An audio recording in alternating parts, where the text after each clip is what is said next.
likola moto embouteillage zele sate tala tozo salabo tozo nyokwama bobongisela biso ka nzela kaka toza lika museta to souffrir to nzela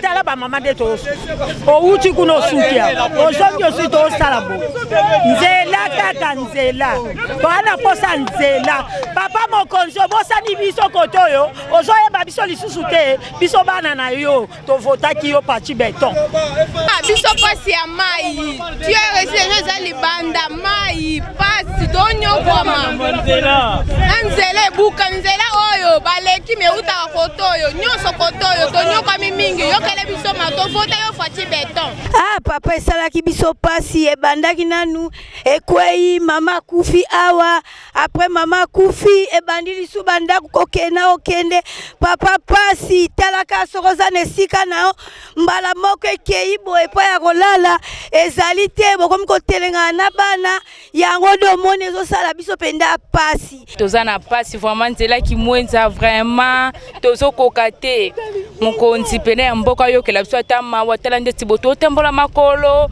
ba transport eza te nzela eza te mai eza te donc tala bandako ekei batu bakufi mai moye batila biso eza te mai eza te nyonso tuna tozotelenga na mai pasi penda papa en tout cas botalela biso po likambo pena tozokoka te tala yo moko moni donc bamabule salami donc na mito donc souffrance biso ana ki mwenza ba mai donc bane kata déjà ça fait un mois de mai makali sous te tozo souffrir ba kamande kota kali sous te biso adolenga na bakwa ba jardin ba carrière donc souffrance biso ana ki mwenza depuis fête yo biso so to ko feta ngondenge nini difficulté makasi toza na ngona awa pa na biso awa eza nzela nzela katani déplacement mabanda baya ba filmaka boyaka bo filmaka mais botika ka bongo mboka ya biso moko mabanga ezofele sima yo fele nini ezozanga pona kobongisa nzela o vraiment eza ya nzela pena tokomi konyoka masutu biso bato keso mabiloko tokomi na ba mabulu ebele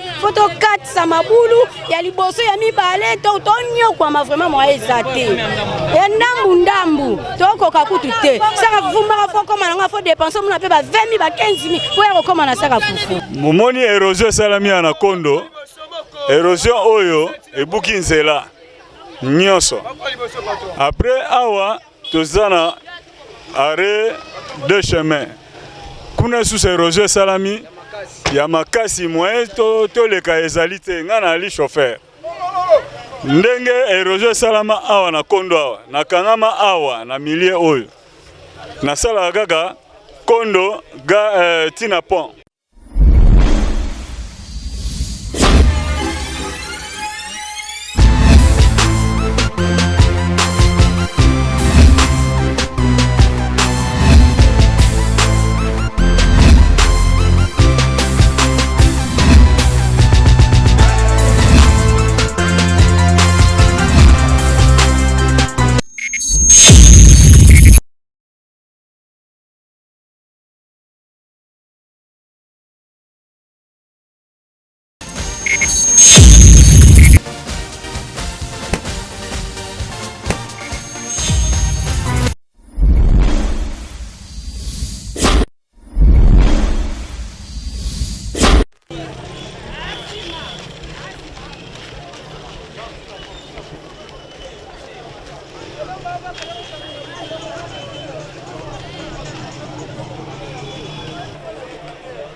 Ah, mbote papa.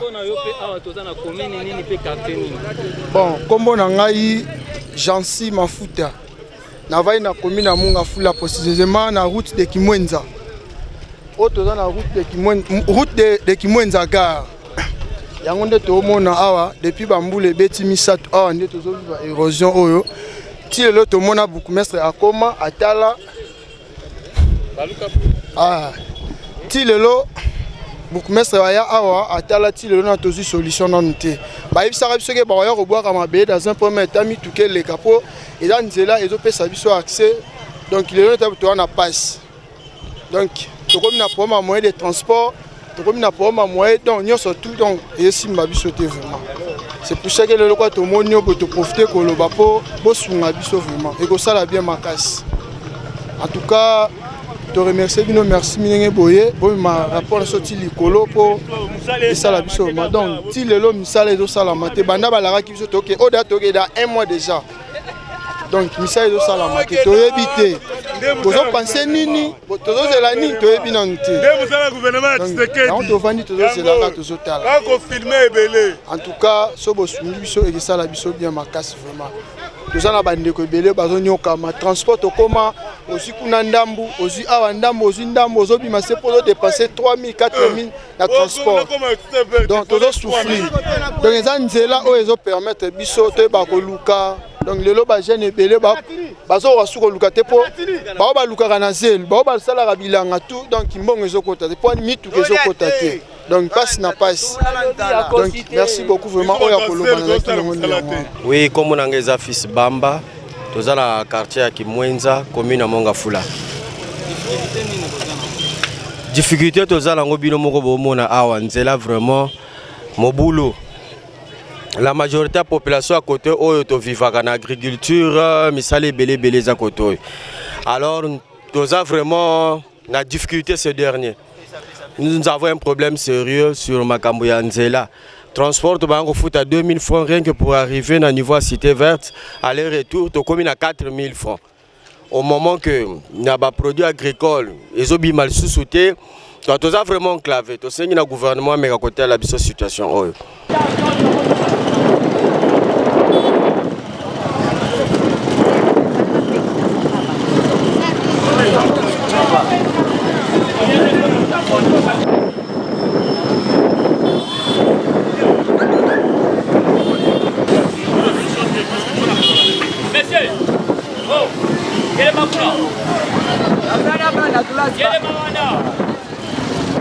C'est dangereux ici.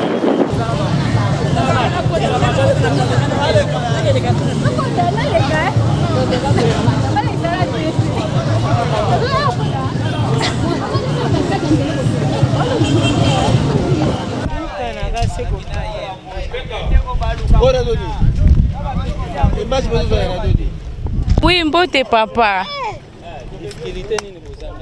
Eh papa, toza na pasi vraiment nzela ki mwenza vraiment tozo kokate. Mokonzi pene ya mboka yo kela biso atama watala ndeti boto tembola makolo ba transport zate nzela zate mai zate donc tala bandako ekei batu bakufi donc bayokela biso ma mokonzi mboka pena to leli vraiment to leli soki te peuple ko sila vraiment pardon ayokela biso mawa to nyoka mama kasi. Eh papa ewumeli ba mama ba oteka te to vandi na ndaku donc moi écoute ta ko bima ko kene ko lukeza te ponzele za te ba moyen de transport esunga biso vraiment. Mbote papa kombo langa mama Bibi Talumbu to vandi na Kimwenza na Petit Panier. Ah papa esalaki biso pasi ebandaki nanu ekwei mama kufi awa après mama kufi ebandili su banda kokena okende papa pasi talaka sokoza nesika nao mbala moko ekei boye pa ya kolala ezali te bokomi kotelenga na bana yango domoni ezosala biso penda pasi yango atuka mokonza mboka sala tupo nzela o yango nde to bikelaka ba mama bakokende kosomba matembele bandunda na Kimwenza siko mwaye bakende zate ekomi pasi fo bakati ba porter ba mema nyoso tu wana mbongo kaka mikolo na ebiso opondo ekomi pasi matembele komi pasi na mai pe papa na ndenge sali boye balobi mai mwaye batila biso ezate mai ezate nyoso tu tozo telengana mai pasi penda papa en tout cas botalela biso polikambo pena tozo kokate tala yo moko moni donki basuksi ezate mai ezate donc tokomi kotelenga soki ka mbula ngo ebeti tosepeli mbula ngo peta ekobeta elukeli biso su makambo donc moyen te papa tala kaka yo moko moni bandako ekei tokokende wapi papa place ezali te mukonza mboka yo kaka mawa baya na kobongisa biso nzela tala ka tobandi na makolo tozwi lisusu awa ozwi obandi lisusu kuna mbongo na mbongo kaka bambongo mpe eza te moye baporter mpe eza te.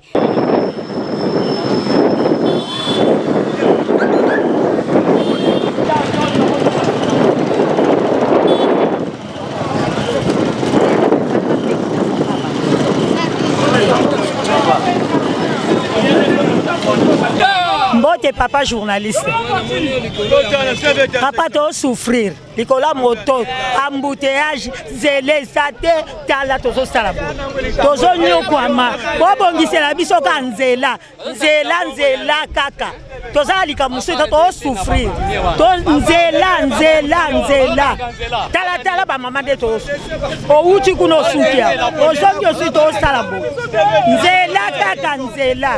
To ana posa nzela. Papa mokonzo bosani biso kotoyo. Ozoyeba biso lisusu te. Biso bana na yo to vota ki yo parti beton. Nzela.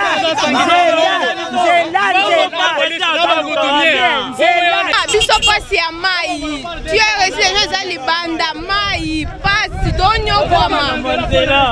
Nzela buka nzela oyo baleki me uta kotoyo nyoso kotoyo to nyoka mingi yokele biso ma to vota yo parti beton. Yokele biso ma yako ede biso. Ba police ba telemi ba komonsa kisambongo ya nini.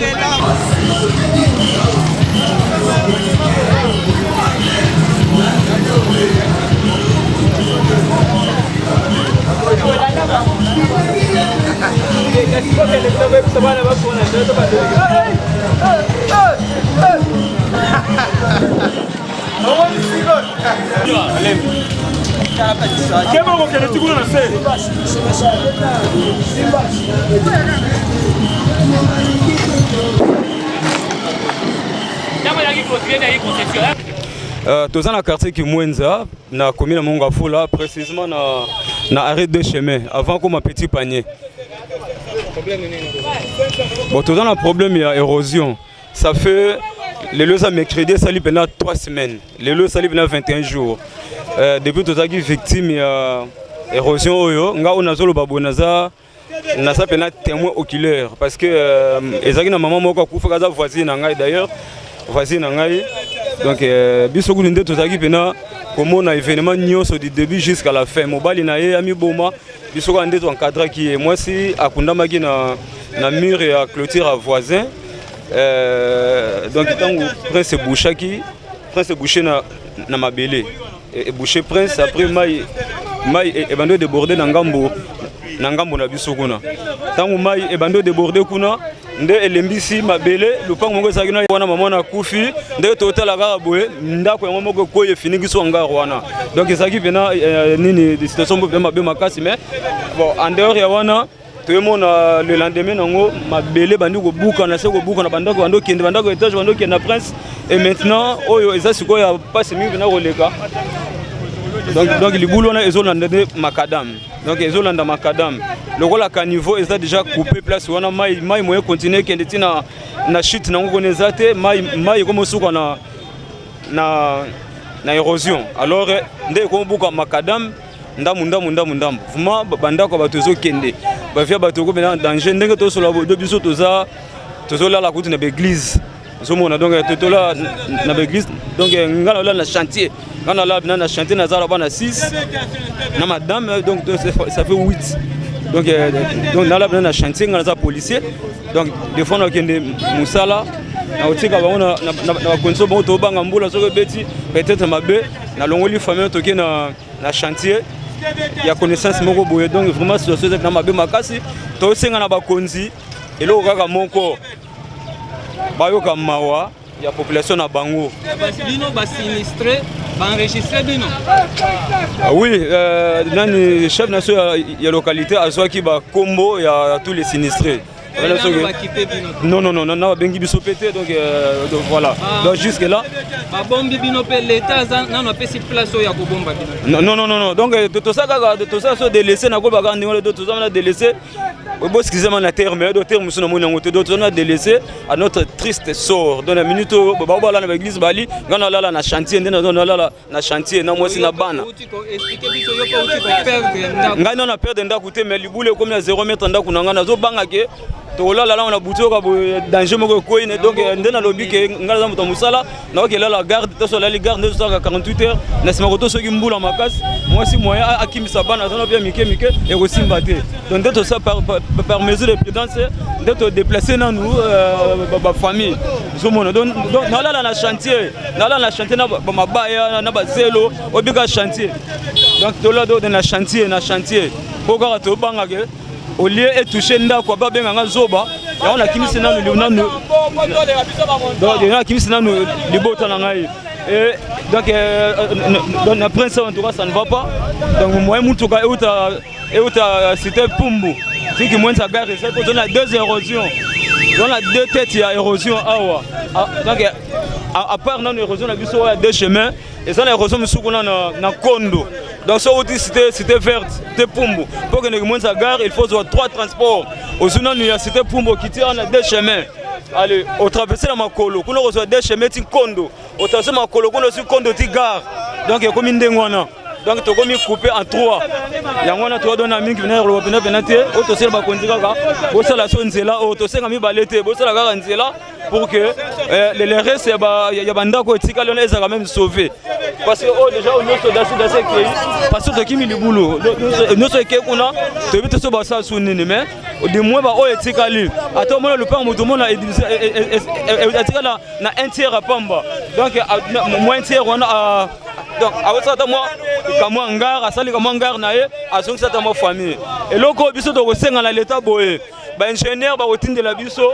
Bamitungisa na bango te ndeka libulu wana kaka kei bakomisa kaka caniveau libulu wana bakomisa kaka caniveau libulu wana parce que le soit bike bakundango peut-être moi temps bakomisa kaka caniveau bakundi bakomisa kaka caniveau tuyau ya régie des eaux tuyau ya munene oyo ezoko rafitaye mai kolongola na chita lukaya kokenoti na château d'eau na lieu ya traitement tuyau wana eza dans l'espace. Tu vois, on est dans l'espace. Merci, Baninga Soubazana, pour ça, Peba Solo là. Monsieur, oh, quel est ma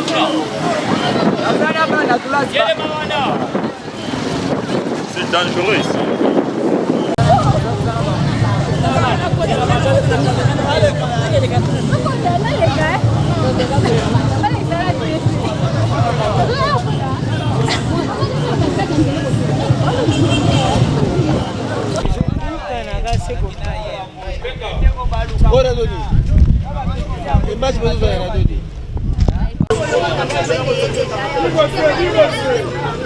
Awa toza na Kondo awa place érosion esalemaki awa population et comme un problème pour et déplacer veut dire ba mama ba olela loko zobeba awa tozika lokola ba mama ba koteka bandunda veut dire ba nyokama mwa ba bimasona bandunda ba pondu et comme passe veut dire biloko zobeba awa donc toza na problème nzela malgré to lobaka na biso me ba konzi ba solution malgré to zomona peke solution mpona kozwa ngo eza mwa passe mais bango ndeka bayeba solution ni bakozwa po basala biso nzela tala biso nde tonyokama awa ozwi client ati place au 500 to bado mpona ezali na valeur te na moto mais siko tokomoluka ngo ya koluka na moya makasi boye pe place ba toyekangana tande toza kokangana makasi embouteillage epai place mpena tokotelema mpena ya sire eza te donc bakonzi bazwila biso solution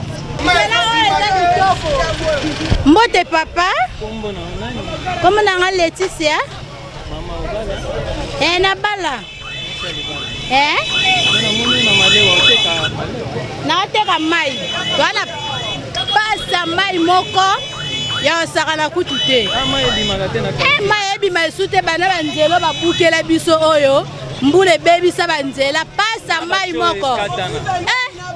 Papa.